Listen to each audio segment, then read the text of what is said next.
Hello, এতক্ষণ কই ছিলি? বাসায়। রাতে খাইছেন? হ্যাঁ, তুই খাইছো? হ্যাঁ। শরীর ঠিক আছে? আছে। কেন? এমনিতেই। আচ্ছা, কেমন আছো? কিছু বলতে চাই, শুধু শুনবেন, উত্তর দেওয়ার দরকার নাই, ঠিক আছে? কিছু হয়েছে? আর তুই আপনি করে বলতেছো কেন?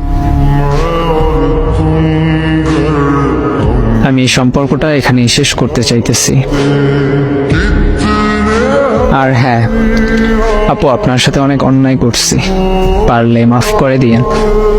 আমি জানি আপনি আমাকে মাফ করতে পারবেন না, কিন্তু কি আর করার, একটু কষ্ট হলে মাফ করে দিয়েন।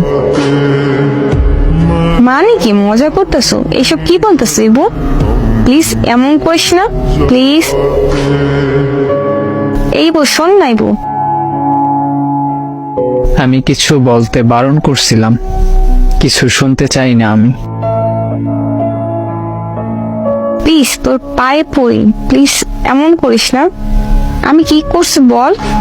আমি কি করছি ইবু? ভালো লাগে না এই ধরনের কথা। ব্রেকআপ বলছেন, মানে ব্রেকআপ।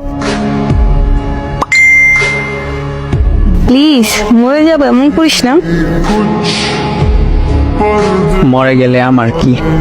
এমন কথা বলা বন্ধ করেন, ব্লক করে দিব কিন্তু। প্লিজ তোর পায়ে পড়ে ছাইড়ে যাস না। তুই তো বলছিলি কখনো ছাইড়ে যাবি না, তাহলে এমন করতেছো কেন? তো সবশেষে আপনাদের কাছে একটা প্রশ্ন থাকতেই পারে, আসল কাহিনীটা কি, কি কারণে ব্রেকআপটা হইল? যারা এই পুরো ভিডিওর 6টা পার্ট দেখছেন তারাই হয়তো বা এই প্রশ্নটা করবেন, বা তাদের মনের ভিতর প্রশ্নটা আছে। আসলে মেয়েটা ছেলেটার থেকে একটু বড় ছিল, আর ছেলেটার বন্ধুরা মেয়েটাকে দেখার পরে অনেক রকম টিস করত। ছেলেটার বন্ধুরা বলতো তোর সাথে আর মানায় না, এই ধরনের অনেক রকম টিস করত, যার কারণে ছেলেটা মেয়েটার থেকে দূরে সরে যায়। তো ভাই আর বোনেরা যারা সম্পর্কে জড়াবেন, আগে সব কিছু দেখে নেবেন, বড় ছোট, মানায় বা না মানায়, এই সব দিকগুলো দেখে তারপর সম্পর্কে জড়াবেন। সম্পর্কে জড়ানোর পর বন্ধুদের কথায় বা আত্মীয় স্বজন বা অন্য কারো কথায় কোনো সম্পর্ক ভাঙবেন না।